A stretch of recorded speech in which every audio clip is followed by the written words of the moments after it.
Welcome back to अक्षर मंत्रा। चलिए बच्चों, आज हम सीबीएसई बोर्ड के लिए के अकॉर्डिंग एनसीईआरटी की पाठ्य पुस्तक रुचिरा से भाग 2 कक्षा 7 का पाठ 4 हास्य बाल कवि सम्मेलन यानी बच्चों का हास्य कवि सम्मेलन पढ़ने जा रहे हैं। आज हम पढ़ेंगे पाठ की व्याख्या, पाठ का सार और पाठ के सभी क्वेश्चंस आंसर और वो भी एक्सप्लेन होते हुए। चलिए, और उसके बाद फिर वेरी इंपॉर्टेंट क्वेश्चंस। तो चलिए शुरू करते हैं। इसके हास्य बाल कवि सम्मेलन पाठ का पहले हम इसका सार जान लेते हैं। इस पाठ में रोचक हास्य कवि सम्मेलन का वर्णन किया गया है।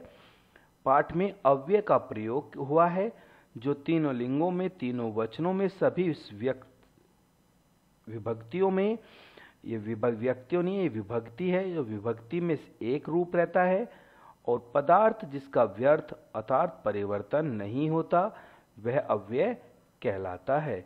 चलिए देखते हैं। विविध वेशभूषा धारिना।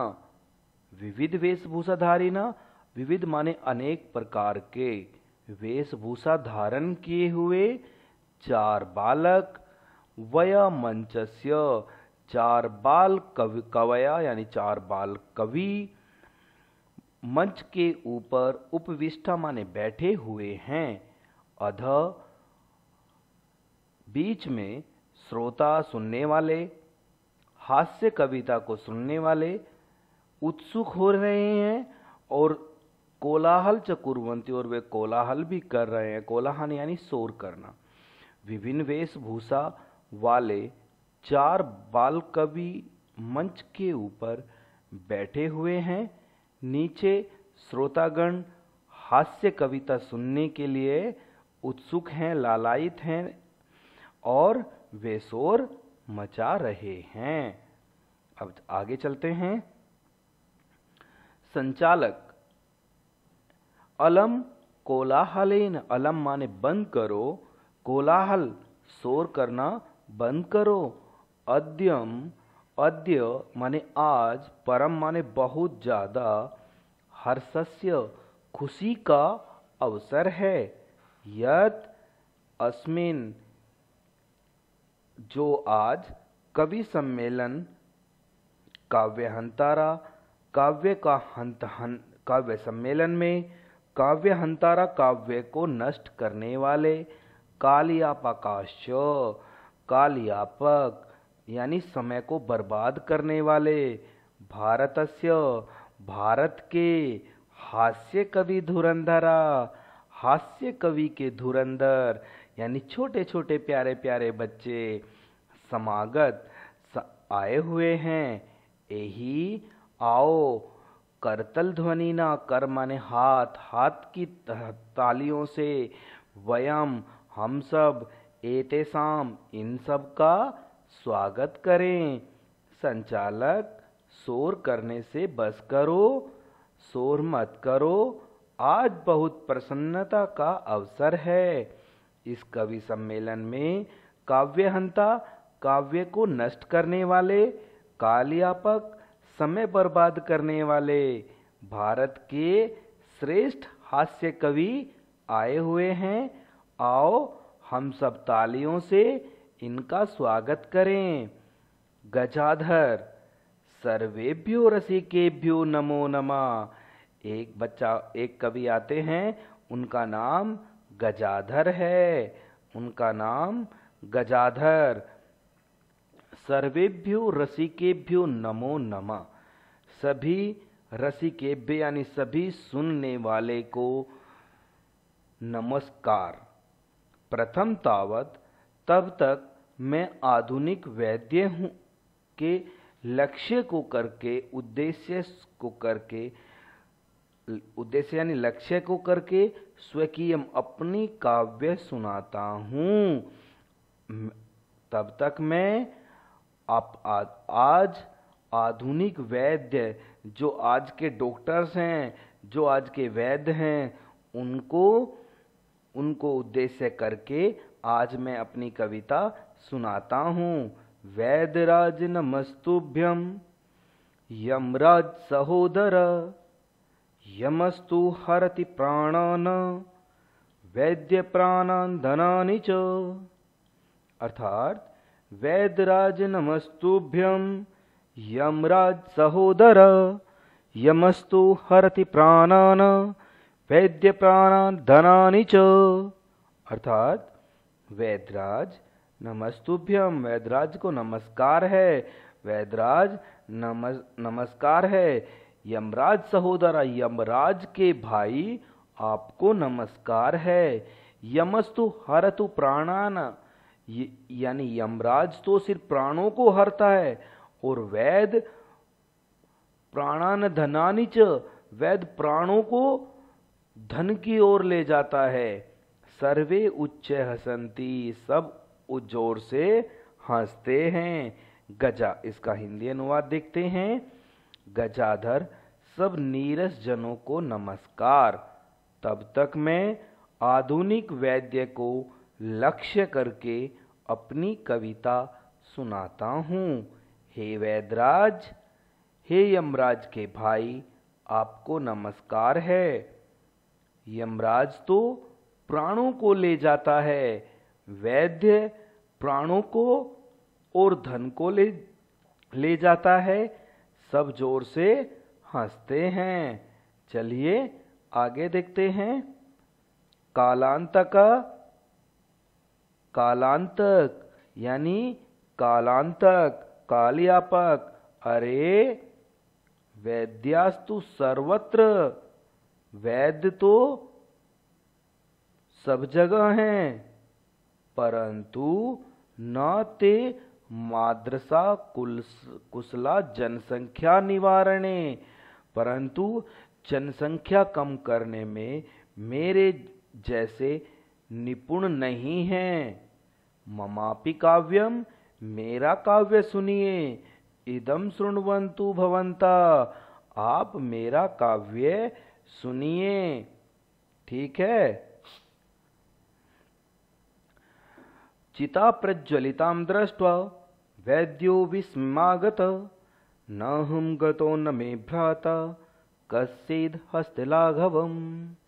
चिता प्रज्वलितां दृष्ट्वा वैद्यो विस्मयागत, न हम गतो न मे भ्राता कस्येद् हस्तलाघवम्।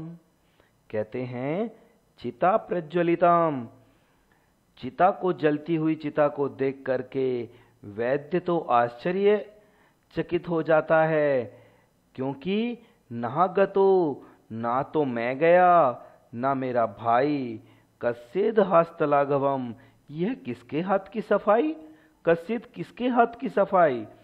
यानी हिंदी अनुवाद देखते हैं। कालांतक, अरे वैद्य तो सब जगह हैं, परंतु जनसंख्या कम करने में मेरे जैसे निपुण या मेरे जैसे कुशल सब नहीं होते। आप सब मेरे भी इस काव्य को सुनिए।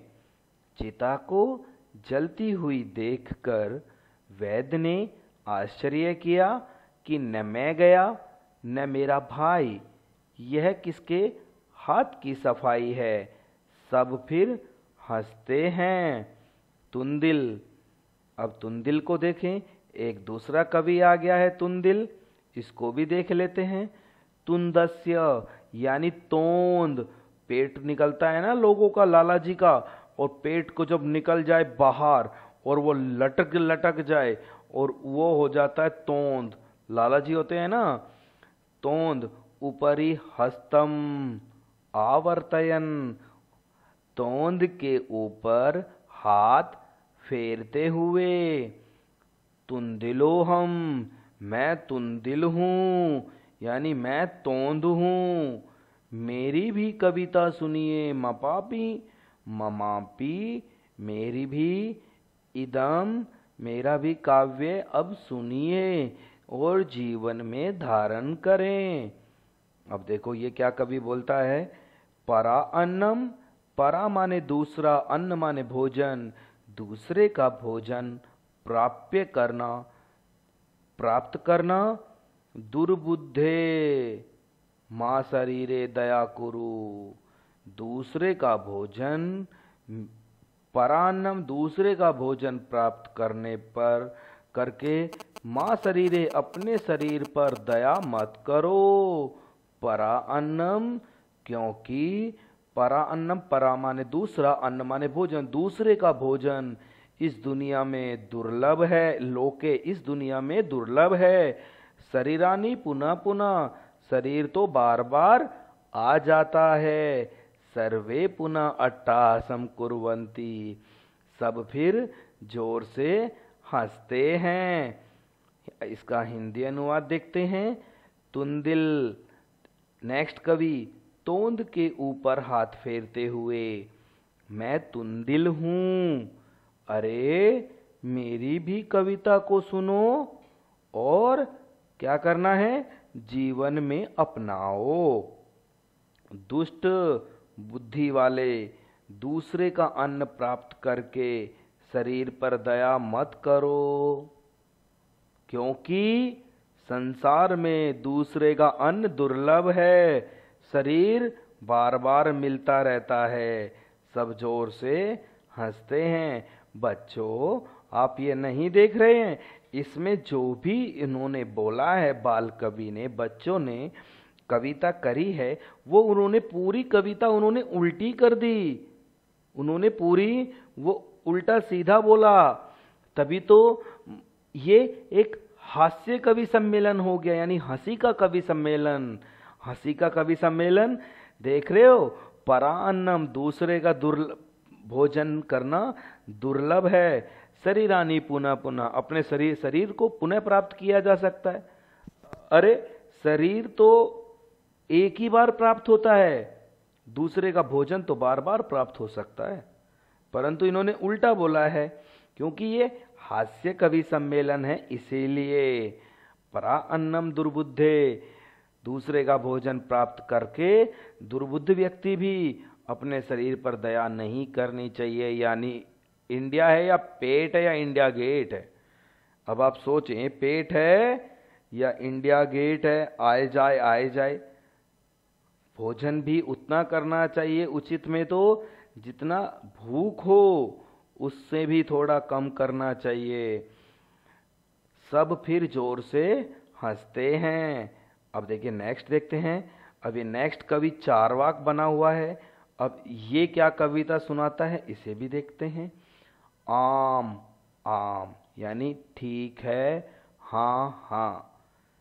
शरीरस्य, शरीर पोषण सर्वथा उचितमेव, शरीर का पोषण हमेशा ठीक रहता है। यदि धनम नास्ति, यदि धन नहीं है, तदा ऋणम कृत्वापि, तब किसी के पास जाकर, तदा ऋणम कृत्वापि, उससे ऋण लेकर के, कर्ज लेकर के, धन लेकर के, उधार लेकर के, पौष्टिक पदार्थ यानी खाने का अच्छे पदार्थ, एवं भोक्तव्यम, उसको उपयोग करना चाहिए, यानी पौष्टिक पदार्थ को खा लेना चाहिए। क्योंकि अगर हमारा शरीर भूखा है तो हम दूसरे से कर्ज लेकर भी हमें खा लेना चाहिए। क्योंकि अगर हम अपने शरीर को पोषण नहीं रखेंगे तो हमारा शरीर खराब हो जाएगा। तथा कथयति चारवाक कवि, अब चारवाक कवि ने भी कहा है, यावत् जीवेत सुखम जीवेत, ऋणम कृत्वा घृतम पिबेत। कहा है यावत् जीवेत, वही सुख से जीवित रहता है जो कर्ज लेकर, ऋण कृत्वा यानी कर्ज लेकर घी को पी लेता है। इसके पीछे एक बच्चों एक सेंस है। क्या है, कैसे, वो आप समझेंगे कि अगर मान लो एक व्यक्ति भूखा है, उसके पास पैसे नहीं है और उसे भूख लगी हुई है, अगर वो किसी से कर्जा ले लेगा और वो कुछ उसको लेकर के वो कुछ खा पी लेगा, पेट भर लेगा, फिर तो वो उसको कोई भी कार्य करके, उसकी मजदूरी करके भी उसका कर्ज चुका देगा। उसका पैसा मिला, आपने उसका कर्ज चुका दिया, और आपने उसका कर्ज भी चुका दिया और पेट भी भर लिया। तो दो काम हुए। तो इसीलिए यावत जीवेत, अगर सुख से जीना है तो कर्ज लेकर भी घी पी लेना चाहिए। हिंदी अनुवाद देखते हैं। चारवाक कवि, हाँ हाँ, शरीर का पोषण हमेशा ही ठीक रहता है।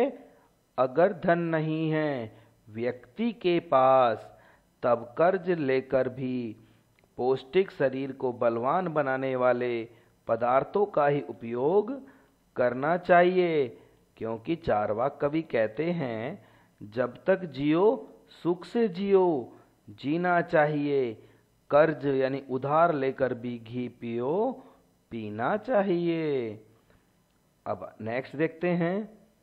श्रोतार, अब सुनने वाले कुछ बच्चे पूछेंगे कि सर तहि ऋणम प्रत्यर्पण कथम। अब सुनने वाले में से भी पूछते हैं कि तहि तो उसका, ऋण माने कर्ज या ब्याज, प्रत्यर्पण चुकाएंगे कैसे, कथम माने कैसे। आपने बोला कि कर्ज लेकर के घी पी लेना चाहिए या पौष्टिक पदार्थ खा लेना चाहिए, तो उसका कर्ज हम चुकाएंगे कैसे। अब चारवाक कवि कहते हैं कि श्रूयता मम अवशिष्टम काव्यम, मेरी बची हुई कविता तो सुनो, बीच में क्यों पूछते हो। श्रूयताम मम अवशिष्टा काव्यम, सुनो मेरी बची हुई, अवशिष्टम माने बचा हुआ, काव्य को सुने। घृतम प्रीत्वा सरम कृत्वा ऋणम प्रत्य अर्पयेत् जन। राइट, आपने यहां पर पढ़ा, यावत् जीवेत् सुखम जीवेत्, ऋणम कृत्वा घृतम पिबेत्, घृतम प्रीत्वा सरम कृत्वा ऋणम प्रत्यर्पयेत् जन। अर्थात काव्य पाठ का श्रवण, ठीक है, कर होते हुए एक बच्चा भी एक छोटी कविता, आंसू कविता रचना करता है और हास्यपूर्वक सुनाता है। श्रोतागण पूछते हैं तो कर्ज को कैसे चुकाया जाए, यानी बच्चे भी पूछेंगे, आपने कर्ज लेकर के बोला कुछ खाने के लिए, हमने खा लिया, तो हम उसके पैसे कैसे चुकाएं। मेहनत करके उसका कोई काम कर दो। चारवाक, मेरी बची हुई कविता भी सुनिए। घी पीकर, परिश्रम करके, मेहनत करके, मजदूरी करके, कोई भी कार्य श्रेष्ठ करके लोगों को कर्ज वापस कर देना चाहिए। काव्य पाठ से प्रेरित होकर एक बालक भी तुरंत कविता की रचना करता है और हंसते हुए सुनाता है। देखिए, एक छोटा बच्चा कविता सुनाता है कैसे। सूर्यताम, सुनो सुनो, भो, अरे मेरी भी कविता सुनो, ममापि काव्यम, मेरा काव्य भी सुनिए। गजाधरम कवि चैव तुंदिलम भोज्यलोलुपम, कलांतकम तथा वैद्यम चार्वाक च नमाम्यहम। काव्य श्रावयिता, काव्य को सुनने के बाद सभी हा हा हा करके इति कृत्वा हंसते हैं, ऐसा करके हंसते हैं। अन्य चापि हसंती, अन्य भी हंसते हैं। सर्वे गृहम गच्छन्ति, सब घर जाते हैं। गजाधर यानी कवि, और खाने के लोभी, तुंदिल यानी खाने के लोभी, कालांतक प्राण लेने वाले, और वैद्य चारवाक को नमस्कार है। ये देखिए हिंदी अनुवाद देखते हैं। इसमें अब हिंदी अनुवाद आ गया। बालक, अरे सुनिए सुनिए मेरी भी कविता। गजाधर कवि और खाने के लोभी, प्राण लेने वाले, कालांतक और वैद्य चारवाक को मैं प्रणाम करता हूँ। कविता सुनाकर बालक हा हा हा ऐसा करके हंसता है। दूसरे भी हंसते हैं और सभी घर जाते हैं। पूर्ण प्रश्नों के उत्तर एवं हिंदी व्याख्या सहित उच्चारण कुरुत, उच्चारण कीजिए। ऊपरी माने ऊपर, नीचे माने नीचे, कदापि माने कभी भी, अद्य माने बीच में, बहि माने बाहर, अंत माने बहि माने बाहर, अंत माने आदि में। ठीक है। उच्चई माने जोर से, अलम माने बस करो, पुनः माने दोबारा, पुनः। ठीक है। कुत्र माने कहां पर, कुत्र माने कहां, कदा माने कब, एकदा माने एक बार। विद्यार्थी इसका स्वयं उच्चारण करें। राइट।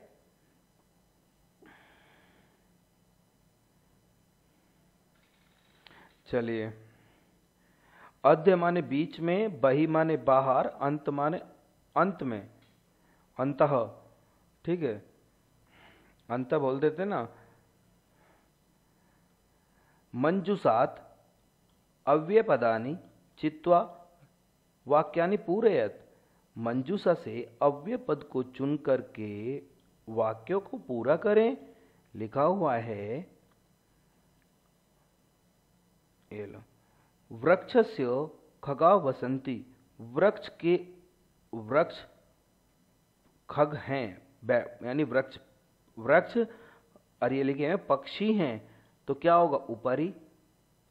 सीधा सीधा पता है, वृक्ष के ऊपर पक्षी हैं। खगा माने पक्षी और वसंती माने बैठे हुए हैं, तो यहां पर क्या आएगा, पक्षी आएगा, ऊपरी, ऊपर बैठे हुए हैं। विवादेन झगड़ा बंद करो। अलम, अलम विवादेन बंद करो, अलम विवादेन, बस झगड़ा बंद करो। वर्षा काले गृहात, वर्षा काल में घर से। बहिमागच्छत, मेरी बाहर जाने की इच्छा है। बच्चों को भी लगता है ना बारिश में घूमने की, बाहर जाने की। बही इसमें आ गया। ठीक है। मंचस्य श्रोतार उपविष्टा संति। मंच के श्रोता कहां बैठे हुए हैं, बीच में। बीच माने अद्य, अद्य माने बीच में, अद्य माने बीच में। कहां बैठे हुए हैं, बीच में। छात्र विद्यालय अंतः प्रवेशन्ति। छात्र विद्यालय, विद्यालय के अंत में प्रवेश करता है। ठीक है, अंत में प्रवेश करता है। अंतः प्रविशति, अंदर प्रवेश करता है। छात्र विद्या, अंत माने अंदर, छात्र विद्यालय के अंदर प्रवेश करता है। अंत का दो मतलब निकल जाता है कई बार। अंत माने अंत में, आदि या अंत, और अंत माने अंदर। चलिए, अशुद्ध पद चिनुत। अशुद्ध पद चुनिए। गमंती, यच्छन्ति, पृच्छन्ति, धावन्ति। कौन सा अशुद्ध है, देखो। यच्छन्ति माने देता है, पृच्छन्ति माने पूछता है, धावन्ति माने दौड़ता है, गमन्ति माने जाता है। ठीक है, तो गमन्ति माने जाता है। यहां पर वो तीनों कार्य कर रहा है, दौड़ रहा है, पूछ रहा है, जा रहा है। पर यहां पर गमन्ति, गमन्ति वाक्य गलत है। रामेन गृहेण सर्पेन गजेन। राम सांप, गजेन गृहेण घर, गृहेण गजेन, यानी राम, घर, सांप और हाथी। राइट। ये इसमें हाथी गलत है। ठीक है। लताया, माताया, रमाया, निशाया। लता यानी डाली, माता, रमाया और निशा तीनों स्त्रियों के नाम हैं, तो लता माने डाली। ठीक है। पर माताया यानी इसमें माता आ गई, ये तीनों एक स्त्रियों के नाम हो गए, ये माता का नाम आ गया, तो माताया अलग हो गई यहां पे भी। ठीक है, आगे देख लेते हैं। लता रमे, राइट। लता रमे माते प्रिय। माते, क्योंकि लता, रमे और प्रिय तीनों का अलग अलग हो सकता है। प्रिया, लता, रमा, पर यहाँ पर माता, माता अलग हो वर्ड आ गया, तो माता को हम अलग कर देंगे। ठीक है, माता अलग है। लिखति, लिखता है। गर्जति माने जोर से, फलति माने फलता है, सेवति माने अलग है, सेवती सेता है। राइट। ये अलग डिफरेंट आ गया, अशुद्ध है। मंजूषात समनार्थ पदानि चित्वा लिखत, मंजूषा से समनार्थिक पद चुन करके लिखिए। प्रसन्नता, चिकित्सम, लब्ध्वा, शरीरस्य और दक्ष। समनार्थ माने विलोम शब्द पद चुन करके, सेम पद चुन करके। समनार्थ माने पर्यायवाची चुन करके, पर्यायवाची है ये। मंजूषा से पर्यायवाची शब्द चुनकर लिखिए। प्राप्य माने पाकर, ठीक है, प्राप्य माने पाकर यानी लब्ध्वा, ये 1 नंबर। कुशला यानी दक्ष, इसका 2 नंबर। हर्षस्य खुशी, प्रसन्नता, तो तीसरा। देहस्य देह या शरीर 4। और चिकित्सम, वैद्य को चिकित्सक भी बोलते हैं, डॉक्टर, तो 5 नंबर। राइट, इनके उत्तर भी हैं देखो। प्राप्य माने लब्ध्वा, कुशल माने दक्ष, हर्ष माने प्रसन्नताया, देह माने शरीरस्य और वैद्य माने चिकित्सक। क्वेश्चन नंबर 5, मंच पर कति वया बालक वया उपविष्टा संति। मंच के ऊपर कितने बालक थे? आप लिखें चत्वारा, 4 बालक थे। पूरा लिखने की भी कोई रिक्वायरमेंट नहीं है, अगर ये वर्ड भी इसका लिखें तो भी बेटर है। बुक के बुक में ऊपर लिख सकते हैं आपकी कितने बच्चे हैं, कितने हैं, चत्वारा, ऐसे लिख सकते हैं आप, चत्वारा। कितने कितने कवि हैं, 4, ऐसे करके। राइट, ये देखो मंच पर कितने बच्चे हैं, 4 बैठे हुए हैं। के कोलाहलम कुर्वन्ति, कौन शोर कर रहा है, श्रोतार, सुनने वाले। कोलाहलम कुर्वन्ति, सुनने वाले तो कोलाहल कर रहे हैं। गजाधर कम उद्देश्य काव्य प्रस्तुति, गजधर किस उद्देश्य का काव्य प्रस्तुत करता है, वो आधुनिक वैद्य को, आधुनिक वैद्यम, इसके आगे लिखना आधुनिक वैद्यम, वर्तमान चिकित्सक, ठीक है, क्योंकि वो चिकित्सक को कहकर का उद्देश्य करके अपनी कविता प्रस्तुत करता है। तुंदिल कस्य उपरि हस्तम आवर्तयति, एक तुंदिल किसके ऊपर हाथ फेर करके बात करता है, कहता है, तोंद के ऊपर। तुंदस्य, तुंदस्य माने तोंद। किसी छोटे छोटे बच्चों को तो तोंद नहीं निकलती, पर बड़े बड़ों को तो देखा है ना, बड़े बड़ों को तोंद, इतनी बड़ी तोंद निकली हुई। लोके पुनः पुनः शरीरानि भवन्ति, लोके पुनः पुनः कानि भवन्ति, लोक में बार बार क्या मिल सकता है, पुनः शरीर मिलता है, यानी शरीराणि, शरीराणि। किम कृत्वा घृतम पिबेत, क्या करके घी को पीना चाहिए। श्रम कृत्वा, ऋण कृत्वा घी पी लेना चाहिए। श्रम, श्रम नहीं है ये, ऋण है। ऋण माने कर्ज, यहाँ पर आप ये श्रम गलत आ गया, यहाँ पर ऋण कर लेकर के घी को पीना चाहिए। क्या करके घी को पीना चाहिए, कर्ज लेकर के। और कर्ज भी लिख सकते हो आप ऐसे, क जो, राइट, कर्ज, राइट, कर्ज या ऋण, ऐसे करके इसका उत्तर मैं यहीं पर लिख देता हूं, ऋणम, ठीक है। ऐसे र से ऋषि और न, ऋणम, ये लो, ऋणम, ठीक है। अब चलिए क्वेश्चन नंबर 6, मंजूषात पदानि चित्वा कथाया पूर्ति कुरुत। मंजूषा से पद को चुनकर कथा को पूरा करें, ये मंजूषा है बच्चों। यहाँ पर अब ये चित्र को देख करके कहानी को पूरा करें। यहाँ पर कहानी भी दी हुई है, उसको देख लेते हैं।